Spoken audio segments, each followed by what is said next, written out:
And welcome back, everyone. I've been sitting on this video since we knew there was going to be 6 quirks stored in All for One. Oh, sorry, One for All. And that is what. And now that we've had the final quirk reveal, the second user of All for One's quirk. Sorry, I keep saying All for One, One for All. For One for All's review with Gearship. It's now the question. The question that would be on all our minds. What is One for All's strongest quirk? What is the strongest quirk that has been stored in this quirk? So the way I went about thinking about this is on a threefold basis. One, the obvious question is, how good is this quirk in battle? Like, honestly, how good is this quirk in battle? B, how good as a hero is this quirk not in battle, doing supplementary things like rescuing, public service, putting out a fire, doing some sort of wildlife conference, anything outside of the norm, but anything outside of battle that a hero would still do. And then there I go, A, B, and C. How good of a quirk is this in day-to-day life? We know Torino basically said it best. He's not really a hero. He just got licensed because he had to use his quirk freely. In the My Hero Academia world, I think as it stood at the beginning of the series, and probably as it still stands currently in the series, around 80% of the population has quirks, but only a certain number of that population are heroes. So everyone else with a quirk, what do? They never use their quirk in public for hero work? I mean, or in their day-to-day lives, or do they go and get a license just so they can use their quirk to benefit them in their business or day-to-day lives? So I viewed it from that lens as well. Now, we will look at how strong the quirk is presented through Izuku's use of it. Because we've learned that these quirks are not as strong, or stronger than they were in the past, because they've been stored in One for All for so long. God, it's so hard to just for some reason it's easier to say One for All. No, I'm saying it. For some reason it's easier to say All for One than it is One for All. I don't know why, but yeah, because they've been stored up in One for All, they are stronger than they were previously. We'll look at them as they are presented in the actual manga.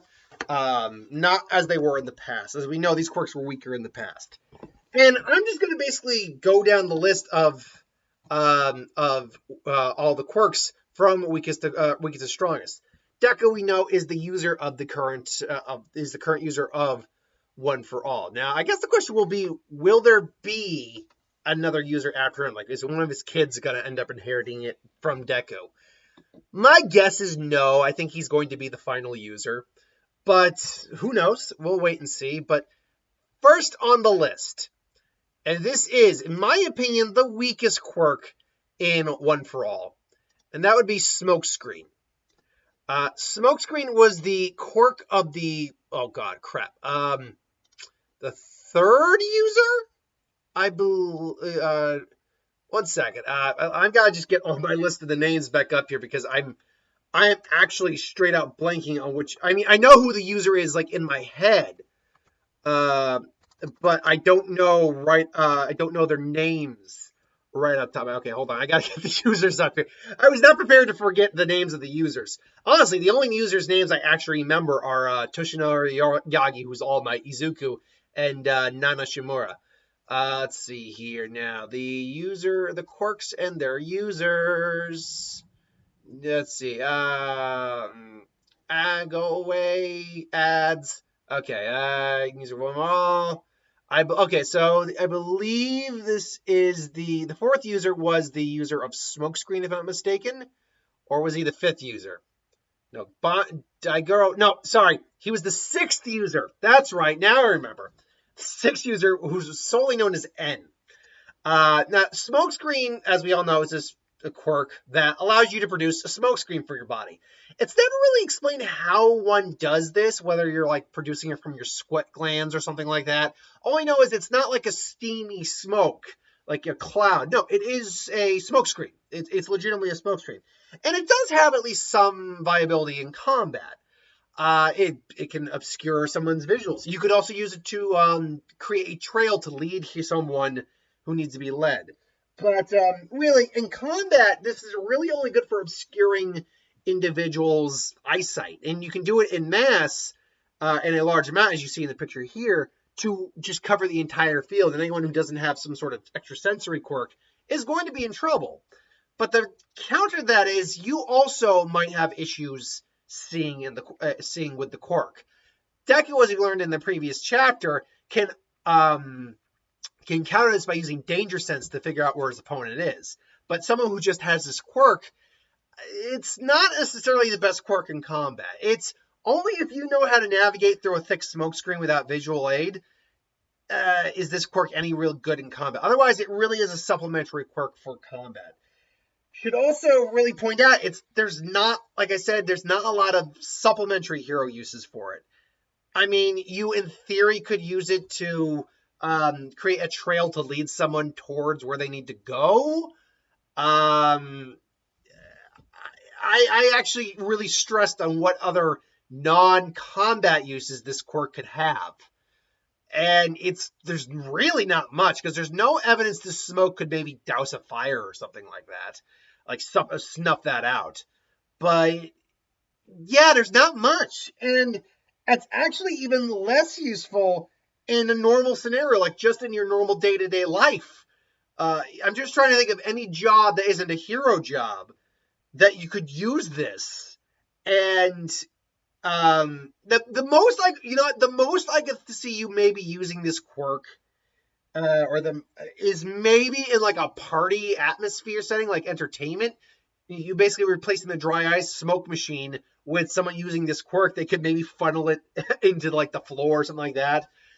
That's the only thing I can really think of. If someone else, by the way, if anyone else can think of any other applications that I don't bring up for these quirks, let me know, because I would be down to hear it.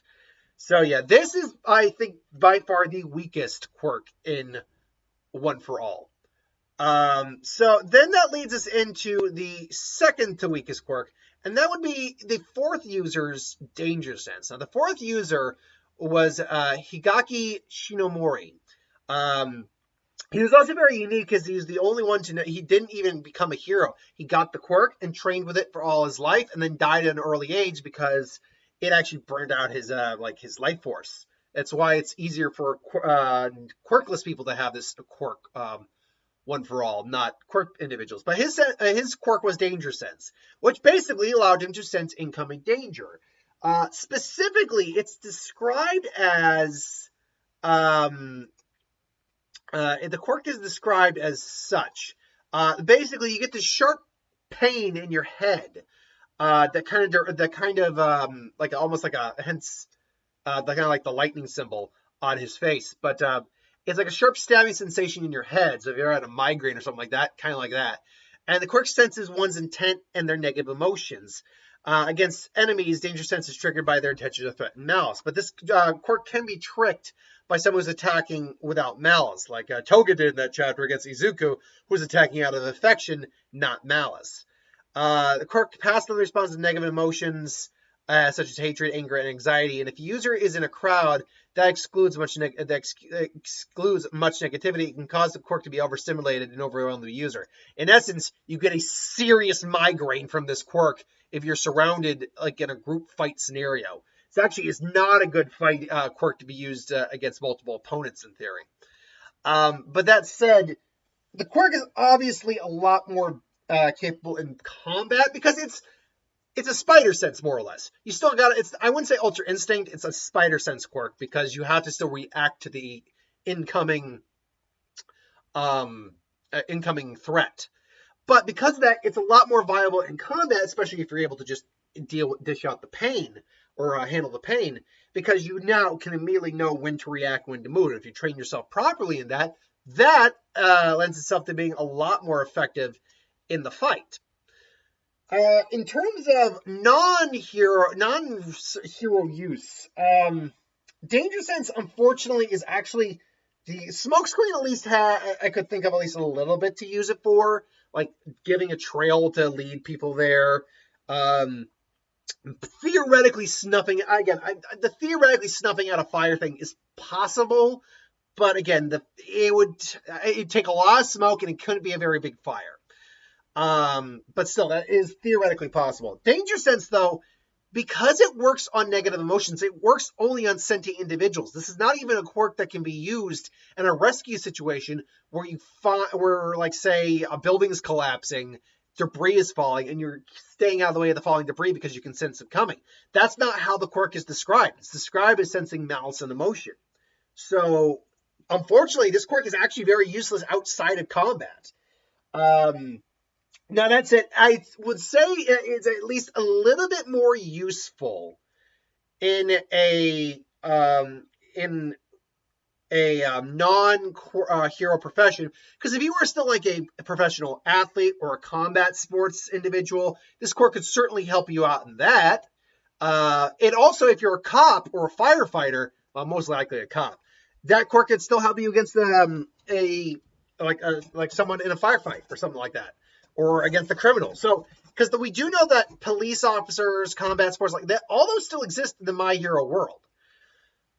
So this quirk is at least a little bit more effective than Smokescreen is, but not by a large margin. So coming in at the number 4 mark as the third worst quirk, but the fourth most useful, and now we're getting into quirks that actually serve a legitimate purpose overall, is Nephajin.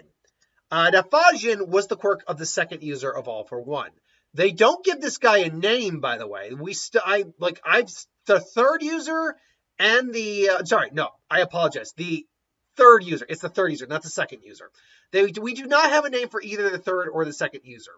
But this quirk, in essence, what it does is that it builds up kinetic energy through repetition movements and stores it up as such. And it can be released either all at once or in certain amounts to drastically increase your speed and your power. It's actually kind of like Kaioken in a way, where it's actually amplifying and multiplying your power.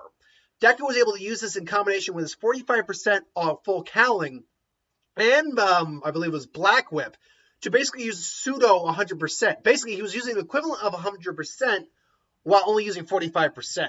That's an over 2 times multiplier with Nephajin. That is impressive. What's actually I think people really kind of sit on with this quirk is how easy it is for this quirk to actually store up kinetic energy. Because remember, it's repeated movements with your muscles. It's not that you will have to literally just jab, work the punching bag for 20 minutes each day before you go out. Literally, any repeated movement with your muscles stores kinetic energy. Even in theory, your heartbeat is, because your heart is basically a muscle. Your heartbeat constantly would in theory be storing kinetic energy. It'd be doing it on a very mild level. And it does apparently need to take some time to store up massive amounts of it. Otherwise, it's not going to be as strong down the road. But literally just walking, moving your arm repeatedly in just standard motions. Your constant day-to-day movements are repeated repetition motions, which means those are constantly building up kinetic energy. Now, granted, when you're doing hero work, you're clearly going to want to do a lot more repeated movements. Probably do like morning workouts, calisthenics, whatever, and then continue doing what you're doing. But still, this is actually a very powerful quirk. In combat, I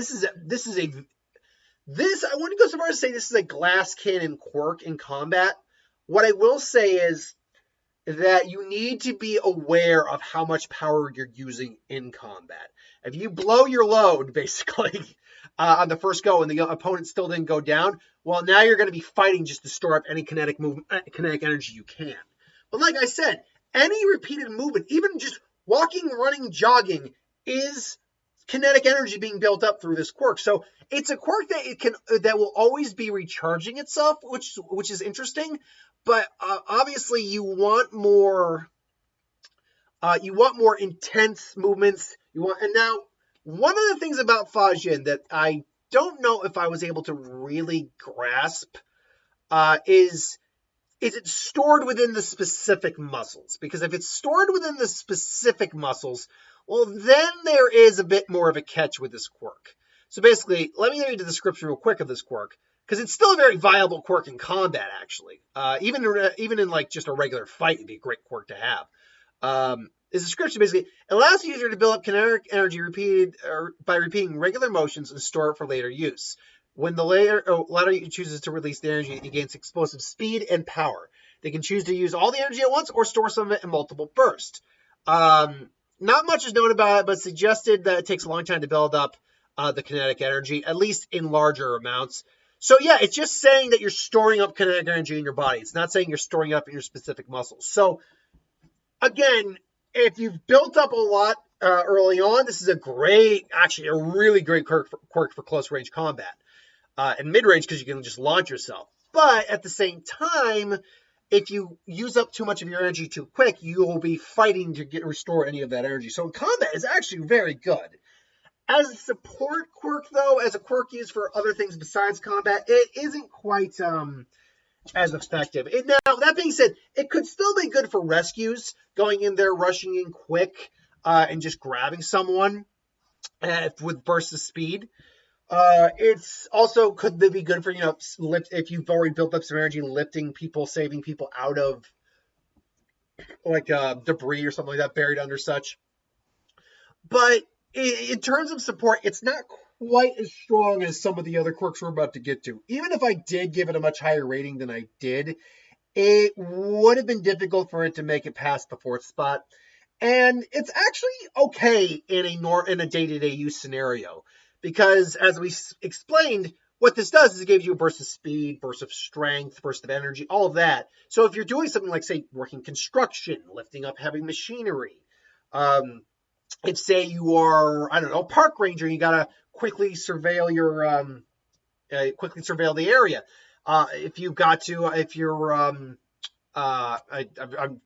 Again, professional fighter kind of thing too. Like this actually has a lot more applications in the real world than the previous 2 quirks on the list did. Moving into the 3rd best quirk. Now we're getting into the top 3, folks. Now we're getting into the really good stuff. At least in terms of usage. So coming in at number 3, we have a quirk of Nana Shimura, which is Float. Now, Float is actually probably the most simplistic quirk on this entire list. It allows you to float. That is it. Now, when combined with All for One, this allows you to actually fly at high speeds. And then you factor in Nephajin or gear shift. And yeah, you can fly extremely high speeds. But as it stands, it's just a float quirk. It just allows you to float. And because of that, while you can definitely have some, you can definitely keep it out of range of anyone who doesn't have a range ability or giant size or something like that, it doesn't have the best combat record. Combat record, not the right word. It's not that great in combat. It's not that awful either. It's a below average quirk. Where this quirk actually really excels at is in support and day-to-day life. In support, you can just float, get someone off of a high building or something like that who's hanging, float up, grab him, and bring him down. You can, or bring someone who can't fly or float up and just bring them where you need to be. You are capable of a lot more surveillance. It's a lot more of a versatile quirk in terms of its support capabilities than it is in its combat capabilities. And then if you're going into this is, I think, except for one more quirk on the list, it's actually the best quirk in terms of day-to-day life. It's the second best quirk in terms of day-to-day life on the list, because think of how many things you could do in your day-to-day life, in your normal work, if you had the float quirk. Remind you, it's not flight, it's just float. You need to want to paint the house? Gotta use a ladder? Nope, you can just float. Need to reshingle that roof? You can just float. Hey, I need to go put something on the top shelf of the store. Get the ladder. Nope, I'll just float. Hey, you need help getting up to the beam on the construction site there to do your job? Let me just float right up. This actually has so many applications in a real world scenario. So float ranked in at the 3rd best quirk. But now we're into it, folks. The final 2. And we all know which quirks are left on the list. Black Whip and Gear Shift. So the question is, which quirk did I think was the 2nd best quirk? And which quirk did I think was the best? So coming in at number 2 is Gear Shift. Gear Shift is, in my opinion, the second best quirk in All for One. Now, it's being portrayed as actually the best quirk, and there is definitely some arguments to be made that it could be the best quirk. What Gear Shift does is very simple. It allows you to change the speed of anything you touch. Now, in terms of, back in the day, it was only used on small things, but we're looking at the All for One, or excuse me, the One for All version of it, which allows you to change the speed of anything you touch. And as we've been seeing demonstrated right now, this thing is nuts powerful, because you can constantly just keep changing your speed over and over again, to the point where it apparently is breaking the laws of physics. Not only can you just keep moving at hyper-accelerated speeds, keep getting harder and harder and harder every time, just because of momentum alone, but you can actually stop yourself immediately and ignore inertia. This thing literally ignores the laws of physics. And I think one of the things people are also not taking into consideration is, while we've been seeing Izuku use this basically only on himself, he could be using this on Shigaraki too. Think about that now, actually, I don't know if that would work in this case, because they are focusing on canceling the quirks of Shigaraki right now. But you know what? I think it would work, because that's having the effect of a quirk imparted onto Shigaraki, not one of Shigaraki's own quirks. He could literally hit Shigaraki, who would move so fast, and Izuku then catches him, hits him hard, immediately stops him, slows him down, and then stops him again. We know Izuku moves so fast, he got a quintuple. 5 Detroit smashes in less than around a second. So he could literally hit him so hard they could rush him, stop him, rush him, stop him, rush him, stop him. The level of damage you could do to something or someone is near incalculable. It's the only, I rank basically on a scale of 1 to 10. It's the only one on the list that got a full 10 because of just how destructive it could be. And then, let's be clear, in theory, Izuku could use this on other things besides people. He could literally throw something with Black Whip and just change its speed. He could, in theory, mind you, if he's already breaking the laws of physics and it's this powerful, he could stop the planet from moving. Think about that for a second. Now, I don't know we do not know if he's that powerful. Probably not that powerful, but he's already breaking the laws of physics, because the planet is constantly moving at a certain speed, which means if Izuku wanted to, he could actually stop the planet's rotation. That is nuts. Even by my hero standards, that's nuts. So the quirk is a beast thing. The only weakness we've seen of this quirk, or at least allegedly have heard of this quirk, is that it's a last resort, because of it can only be used for about 5 minutes. My guess is the strain being put on Izuku's body is so intense that he's just going to end up passing out from like too much blood or G-force or something like that. As a support quirk, it's not anywhere near as strong as it is in combat. But again, you can change your speed quickly to get to a place faster. You can, if you're able to grab something from stopping something from moving, you can pretty much just change the speed of it, like falling debris. You could change the speed, in theory, of a car that was like, actually, yeah, you could stop someone from driving away from like a robbery just by touching the car, and the car's speed would immediately stop or something like that.